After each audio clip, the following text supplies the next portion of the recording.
Hi, everyone.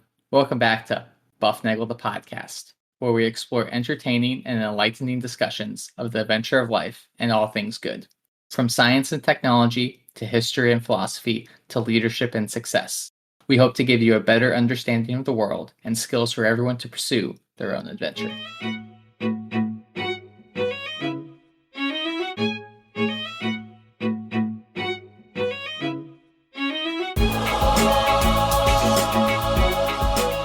Well, hi, everybody, and welcome back to Bufnagle, the podcast, where we talk about all things good in the pursuit of the adventure of life. I am Rafe, and it's going to be a great podcast day today because we get to listen to the Buff.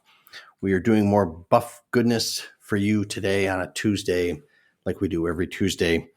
And we do it for you because you are the world's greatest listeners. You have made us a global top 10% podcast.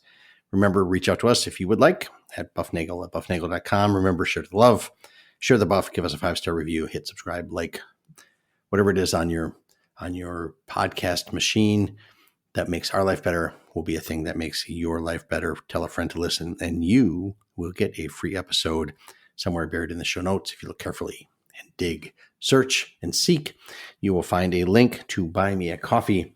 And as usual, that will be greatly appreciated. You know, Christmas falls on the 25th of December, which is just after the winter solstice. 40 days after the celebration of Christmas is the Feast of the Presentation of the Lord. Mary and Joseph bring the baby Jesus to the temple in Jerusalem to be consecrated to the Lord, as is written in Luke's Gospel, chapter 2, starting at verse 22. And when the days of her purification according to the laws of Moses were accomplished, they brought him to Jerusalem to present him to the Lord. As is written in the law of the Lord, every male that opens the womb shall be called holy to the Lord, and to offer a sacrifice according to that which is said in the law of the Lord, a pair of turtle doves or 2 young pigeons.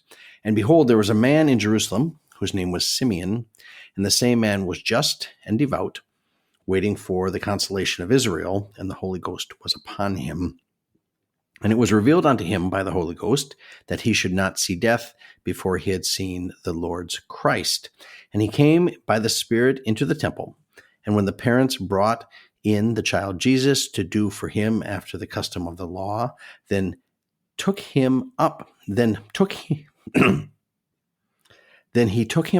his arms and blessed God and said, Lord, now lettest thou thy servant depart in peace according to thy word, for mine eyes have seen thy salvation, which thou hast prepared before the face of all the people, a light to lighten the Gentiles and the glory of thy people Israel.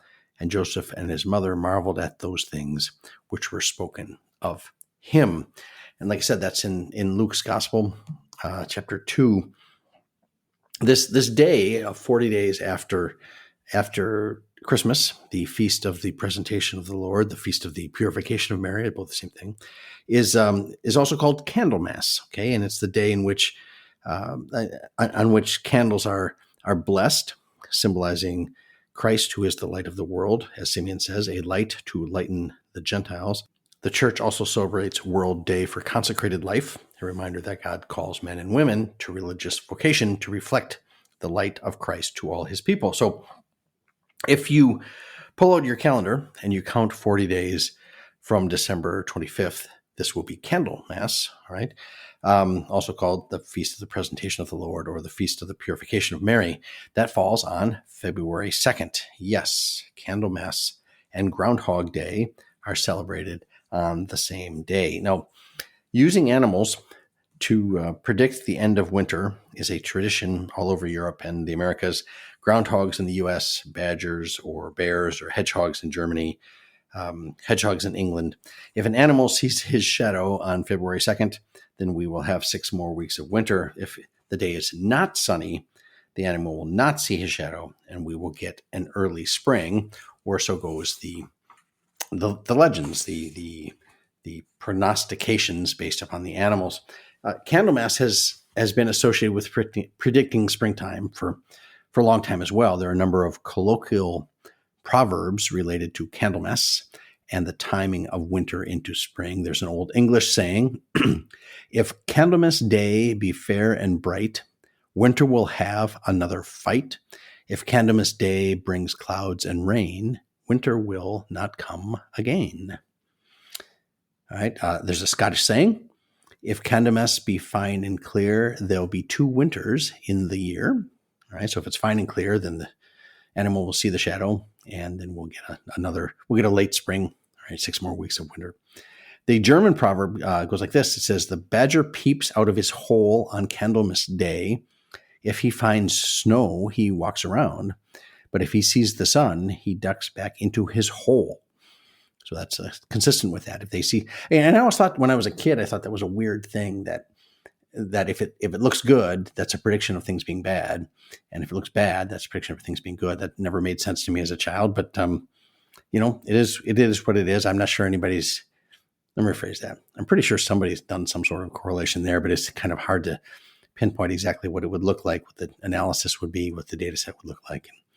Probably depends on location, and you have to adjust for standard climate and that sort of thing. There's a German saying that says, the shepherd would rather see a wolf enter his stable on Candlemas Day than the sun, meaning that the sun, if the sun comes in on Candlemas Day, that means that you're going to have 6 more weeks of winter. And so that's how it goes. And Candlemas, like I said, and Groundhog Day have been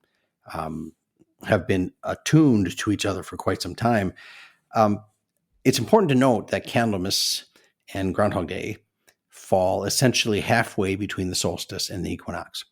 And so that marks the halfway point between the extreme shortest day of the year and the first, the equinox, the half day, half night thing. So the solstices and the equinoxes essentially split the calendar into 4 pieces. They are called quarter days. And this day of Groundhog Day or Candlemas is halfway between the quarter days. So they're called half quarter days. Now, I suppose we could call them 8th days, but that's not quite it. And what's very interesting to me is, we always say that the start of spring happens on the equinox. And I guess that's true. That's astronomical spring. And then spring goes from equinox to solstice, and the summer goes from solstice to equinox, and autumn goes from equinox to winter solstice, and the winter goes from winter solstice to the equinox. And that all seemed to me like it was shifted off, like it was off center a little bit, because to me, growing up as a little kid, winter seemed kind of centered on the solstice, and spring seemed kind of centered on the equinox, and summer seemed kind of centered on the solstice. And the astronomers have taken over. The cold, hard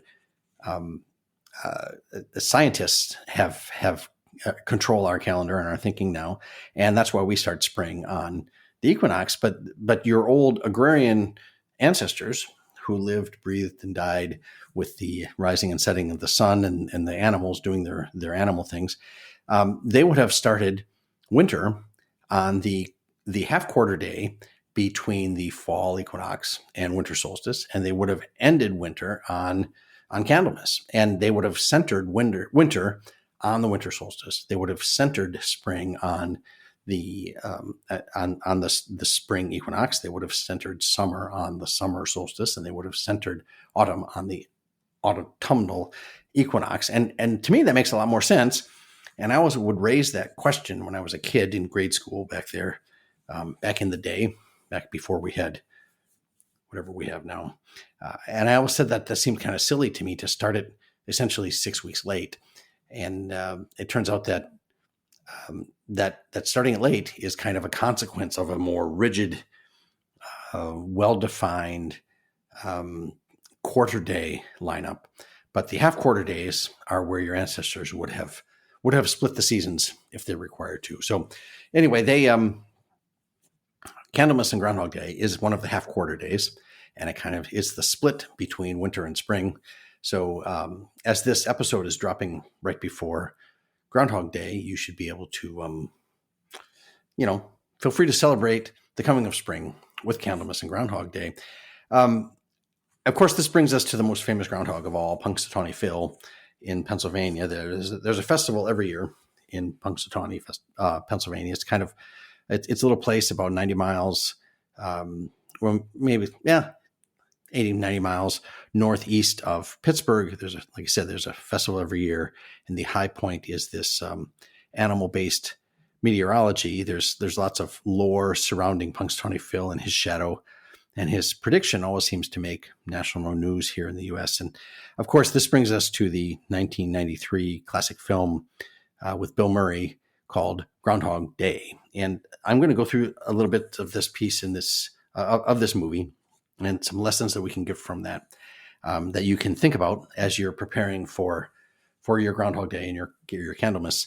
Now, as I'm recording this, Groundhog Day is still available for your viewing pleasure on Netflix, but I got a little warning when I was looking at it that it's soon going to be expiring or going away. I don't really know how these things work on these streaming services, but I believe it will be still available for viewing up to the 30th of January.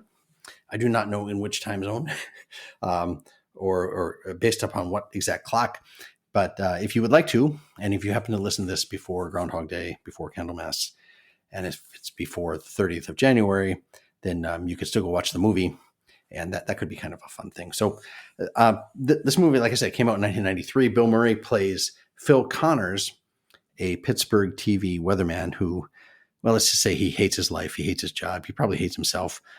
He's an arrogant and unserious person. He is obnoxious and thoughtless. He is conceited and clueless. He's a modern narcissistic nihilist. He is sarcastic, opinionated, and dismissive of everyone beneath him, and that makes him dismissive of everyone because he sees everyone as beneath him. He is devoid of all virtue. He is a real creep. This is that's a rather caustic description of Phil Connors, but it's very much true. This is a bad person. Nobody seems to like him. For some reason, he has a job doing the weather. He's not a good man. He is not a good man. The movie opens with him.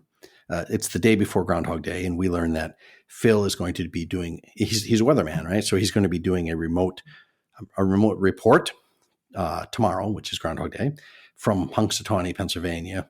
And like I said, about 90 minutes away from Pittsburgh, and his job is to report on Punxsutawney Phil, the famous weather groundhog there. And of course, this bothers Phil because Phil is an actual weatherman. He's an actual meteorologist, and the other one's just a rodent, a squirrel, I think he calls him at one point. Phil is he dreads going there, but he realizes he pretty much has to do so. He's looking to get out of Pittsburgh because it's not a big enough market. He's going to get a real job someday doing some real weather, I guess. He is rude to his remote cameraman, Larry, played by Chris Elliott. He's also dismissive of Rita, the new show producer. Although he finds her rather attractive, he still is dismissive of her as being silly and just a little girl, and she's not really a real. She's not a serious person to be doing news. He also views Punxsutawney with disdain, as it's a small town there, and the people there are just country bumpkins. They are stupid, silly, and superstitious. They are rubes, and they are beneath him, but he still has to do this remote report. So the plan is to drive to Punxsutawney, spend the night, do the morning report first thing on Groundhog Day, and then zip back to Pittsburgh. For Phil, the less time he spends in Punxsutawney, the better. Rita and Larry, when they get to town, they get rooms at the old hotel in town, the quaint little, the old downtown hotel. Phil gets a room at a Victorian bed and breakfast because he hates the hotel. He's stayed there before. The next morning, Phil arrives late to the ceremony. For Punxsutawney Phil actually seeing his shadow, he casually does a throwaway report in front of the camera on Groundhog, predicting 6 more weeks of winter. He dismisses it as hooey, of course, as his science tells him otherwise. And Rita, and Larry then get back in the van and they head back to Pittsburgh. Now, on the way, there's some snow starts falling, and they find that there's a road closed due to accidents, due to a storm that Phil has failed to predict. He's the weatherman. He said there will be no storm, but there is a storm, so he gets one wrong, and they are stuck there, not being able to get out of Punxsutawney, and they have to spend the rest of their day there, much to Phil's dismay. And then, as they say, hilarity ensues. After spending the day in Punxsutawney, Phil wakes up the next morning getting ready to leave, and he finds out it is not February 3rd. It appears again to be February 2nd. The radio station plays the same inane banner on his clock radio when he wakes up. The same people interact with him in the same way as they did the day before. Everything is the same as yesterday because, quite literally, it is yesterday all over again. Phil Connors is stuck in Groundhog Day in Punxsutawney, Pennsylvania, the home of Punxsutawney Phil, the Groundhog. So begins Phil's nightmare in the movie. Every day is the same, over and over and over and over and over and over and over and over again. He is stuck in Punxsutawney on Groundhog Day. And, this has become, for what it's worth, this concept of doing the same thing over and over and over again, having to live the same thing, the same day over and over again, has become kind of a cliche or even a meme in, in American culture at least. And I don't know if it is in the rest of the world, but if you say you're in Groundhog Day, that means you have to do the same thing over and over again. Well, poor Phil comes to realize, as he's being stuck day after day after day there, he comes to realize, with the help of some drunk locals he finds at the local bar after doing this several nights, that his actions have absolutely no consequences. It matters not at all what he does on Groundhog Day, because the next day he will wake up and start over anew. There are no consequences. There are no repercussions. Nothing he does, do, or doesn't do has any long-term impact outside of that day, because he wakes every day on February 2nd in the bed and breakfast in Punxsutawney. As such, he slips from being a nihilist to being he gets deeper and deeper into his nihilism, and he falls victim to all sorts of manner of vices. He uses his knowledge of how the day goes, right? I mean, it's the same day over and over again. So he starts to see things that repeat themselves, things that happen again. Somebody, a car horn honks, or somebody drops a dish at the diner or something like that. He uses his knowledge of how events will play out, and he becomes a poster child for the 7 deadly sins. He lies and tricks a local bimbo into his bed. He binge eats all matters of decadent foods. He smokes, he drinks, he robs the armored cash truck. He ignores those in need. He becomes slovenly and even more uncaring than he was before. He shows a level of pride that would make most people gasp. And he claims that he must be a god. Not the god, he points out, but a god nonetheless. And he doesn't see anything wrong with these things because there's no tomorrow. I mean, at one point he gets jailed for doing whatever he does. He wakes up the next day in the bed and breakfast. He beds the bimbo, and the next day, boom, he wakes up back in the bed and breakfast. Nothing seems to matter. It all resets back there. And this is starting to get to be a problem for him. He hates his life more and more as time goes on. He proceeds to come to the conclusion that the source of these problems must be Punxsutawney Phil, the Groundhog. So he kidnaps the Groundhog. He steals a truck. He drives with Phil off a cliff, killing both himself and Punxsutawney Phil in a fiery explosion. But yet still he awakes the next morning on February 2nd in the bed and breakfast. And then there's a sequence, a montage perhaps, of him trying all manners of suicide. He succeeds every time, but still ends up back in Punxsutawney hell. He puts himself in the bathtub and drops a plugged-in toaster into the bathtub. He steps in front of a moving truck. He jumps off the clock tower in the town. He does everything. He kills himself in a zillion different ways, and none of it works to get him out of his Punxsutawney hell. But still, through all of this, all of these, his descent into madness here he is still enraptured by the enchanting Rita, and he slowly works to find things out about her in an effort to give her whatever shallow things she might want. So he memorizes her favorite drinks at the bar and what she toasts to, what her causes are. He learns some token French poem that she loves, that sort of thing. He learns how to suck up to her and how to be how to be suspiciously uh, in tune with what she is thinking. So it kind of he's in effort um, to try to woo her. He he tries to learn these things in an effort to impress her, and of course, every day he makes a little bit more progress in wooing her, but every evening results in him being rebuffed by a slap in the face. And of course, there's a montage of that as well. Well, finally, he confides in her all that is going on, and he proves his powers of predicting by predicting event after event and knowing things that he could not possibly know. And the sweet Rita is convinced then of his situation and of his dilemma, his problem, and agrees to spend the whole day with him in an effort to break this curse, whatever he's going through. And late at night, she ends up staying with him. And late at night at 3 a.m., they're in his room and they're playing cards and trying to stay awake. And the exhausted Rita fails to thwart her sleepiness, and she dozes off with her head resting on him. And he comes to realize at that point that the only thing that he really wants now is Rita. Right? He has come to love her, and he has come to really be interested in her good, and the fact she's not just beautiful, but she's internally beautiful. It's not just she's not just a hottie. She's actually a good person, and he finds that he's interested in her good, not just in a manner to satisfy his desires. He says, as she's sleeping, he says to her, he admits this. He says, I think you are the kindest, sweetest, prettiest person I've ever met in my life.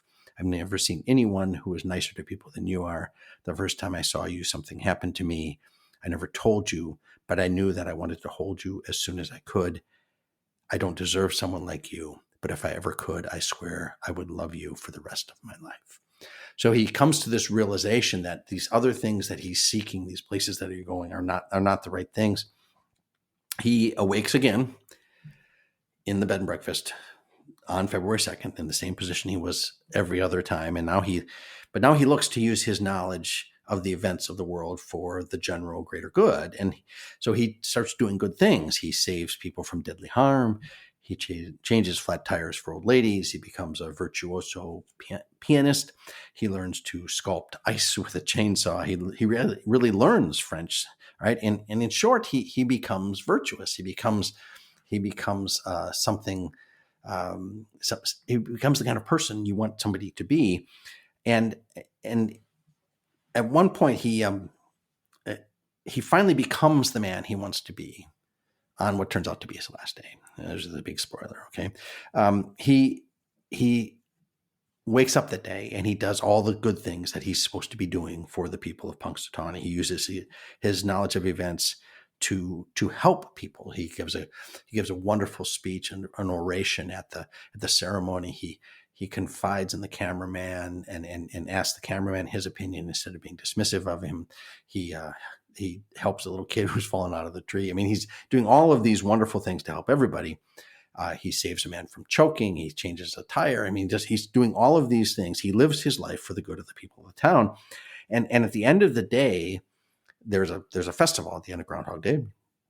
Rita finds him at the Groundhog Day festival bachelor auction. Okay, and while she's there, he's being the piano guy. He's playing with the band. Everybody loves him. Everybody knows him. He has helped several people with his problems. And as he's walking around with Rita, the people of the town all come up to Rita and they say, "This is the greatest guy I've ever met. This guy saved my life. This guy saved this. This guy did that for me." And they're all gushing over how wonderful Phil is. And Rita, over the course of the day, because it started early in the morning, Rita has become enraptured by Phil. And she now spends, at the bachelor auction, she spends every cent in her checking account to win the highly contested auction for the now quite adorable Phil Connors, the man who has changed. And that evening, Phil confesses his love for Rita and Rita for him. They are out and he sculpts her a likeness in ice, using his skills that he's worked on for a long period of time. I go back here a little bit. He learns how to do all these things, and these things take lots and lots and lots of time. I mean, he learns to become a great piano player, and that's not the kind of thing you can learn in an afternoon. So you got to remember, he's living this day after day after day after day after day. And every day he's practicing and getting better. And he goes to take a lesson with the local lady who does piano lessons. And every day he's a new student for her, and she teaches him just a little bit every day. Like I said, Phil confesses his love for Rita and Rita for him. Phil says, no matter what happens tomorrow or the rest of my life, I'm happy now because I love you. And Rita replies, I think I'm happy now too. And the snow starts to fall because it's February. And apparently this is a change for what has happened in the past, because he looks at this with suspicion that something has now changed. And this is the moment that he changes. And he probably realizes it's going to be different. He wakes the next morning, and it is indeed the next morning. It is February 3rd. He has learned to love Punxsutawney and the Groundhog and all the joys of simple small town life. He's come to appreciate the people he knows, and he sees the world through a different light. He has become a virtuous man. He and Rita depart the bed and breakfast, and Phil asks Rita to live in Punxsutawney with him. And the movie is wonderful, and it's sweet, and it's funny, and it's simple, and it's a little bit campy, and it's got Bill Murray humor, and then there's some things that are or campy, or whatever they are, that you can poke at it for being 30 years old now, 30 years old, 30 plus years old. But there are themes in this film that are rippling underneath the surface that are important to that are important to note. The first one, of course, is Phil's transformation. This through innumerable reiterations of February 2nd, Phil has completely reversed his course from rude and obnoxious self-centeredness to kind and generous focus on others. He is reversed in pretty much every way possible. And the fundamental reason for his transformation is the hero of the story, who is Rita. Rita is a shortened version of Margarita, and Margarita in Latin and Greek means pearl. So in the story, Phil is searching aimlessly in his life for joy, and he never finds it until he finds Rita. Rita is quite literally the pearl of great price, as in the parable in Matthew 13. Again, the kingdom of heaven is like unto a merchant man seeking goodly pearls, who, when he has found one pearl of great price, went and sold all that he had and bought it. Phil is seeking that. He finds it, and he sells everything. Okay. Phil comes to understand the great value of the pearl that is right in front of him. When he does that, he seeks to obtain it. But it is only through selling everything that he has, giving up everything that he has been seeking, that he is able to buy it. Keep in mind, buying the pearl of great price is very expensive. You must sell everything you have, including your deficiencies and your faults and your shortcomings. They must be jettisoned. Phil takes the time and effort to improve himself, and this takes time and energy. How long would it take you to get great at piano? How long to learn French, to learn all the things that Phil has learned how to do? We never learn exactly how many days Phil spends in Punxsutawney, but it must be more than hundreds, more than thousands. It has to be tens or hundreds of thousands of days. It is a long, long, long time. I sometimes think about how Phil turns himself around and how he changes. And I wonder about the movie, not as a metaphor for Phil being in hell, but rather a metaphor maybe for Phil being in purgatory. How Phil's time in Punxsutawney purges him from all those things that are keeping him from full communion with God. What would it take to make you fully clean? How long would that take? Of course, it would require your consent to get started. Is that what takes Phil so long? He finally has to give up on the focus being Phil in order for him to get turned in the right way, to get cleaned, to be able to obtain and purchase the pearl of great price. And lastly, Phil comes to understand that he is neither a God nor the God. And in order to obtain happiness, in order to obtain the kingdom that the pearl is, in order to possess that pearl, he must abandon his will and concede to God's will. He cannot control his life. He cannot control the weather, even though at the beginning of the movie, he proudly proclaims that the weather The weather cannot produce a storm that he did not predict. He actually says, I make the weather. He is in an argument with a policeman who tells him the roads are closed because of the storm. He says, I make the weather. And the answer is, Phil, no, you don't. God makes the weather. Okay. When Phil is trying to do good, God's will gets done. Okay. Phil makes a continuing effort to save a dying homeless man he has ignored this man from the beginning of the movie. Every time you see him, he walks by this guy and he feigns that he doesn't have any money on him. He feigns that he can help him. He just walks by and ignores him. All right. But toward the end, when he's turning himself around, he takes this man under his care and he houses him and he feeds him and he covers him. And every time he does that, though, at the end, the old man dies. Every time. And there's a very poignant scene where he is trying to resuscitate the man in an alley in the dark. And the man breathes his last, and you actually see the life coming out of this man. This you see his breath condense in the cold air, and Phil looks to heaven and asks, with the question, why does this guy have to die? And the answer is, no matter, like I said, no matter what he does, he cannot make things according to his plan. And several times he gets taken to the hospital, and the old man dies, and Phil asked the doctor one time, he says, well, why did he die? And she says, sometimes people just die. Okay. There are things in this world, Phil, that you cannot change. Give up trying to play God. All right. And align yourself with the will of God. Right? And that's the last thing he has to do. And he finally does those things. And like I said, he gets the pearl of great price and he gets the kingdom. So how ought you apply these things? That's the question. All right. 1, you should note that we are about halfway between winter solstice and spring. More light is coming. Celebrate Candlemas. Celebrate the coming of the light in all its metaphorical settings. Number 2, seek to be transformed. Turn from sinning. Lent and Easter are coming into view. That's something you can focus on. Darkness of winter can be changed to the glory of spring. Seek the good of others. Number 3, seek the pearl of great price. Seek the kingdom of God. You will find manifestations of that all over your life, all over your world. Seek them. Sell those things that are keeping you away from that and get yourself aligned like Phil did. And lastly, concede to God's will for you. That's really hard because what you want is your will for you. And one of the hard things is this concept of not my will, but yours be done. That as, how should I say this one?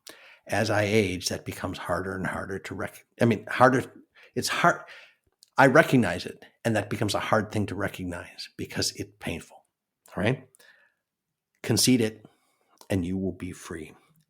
Remember, as always, to seek the good, live virtuously, and flourish, and enjoy the adventure of life.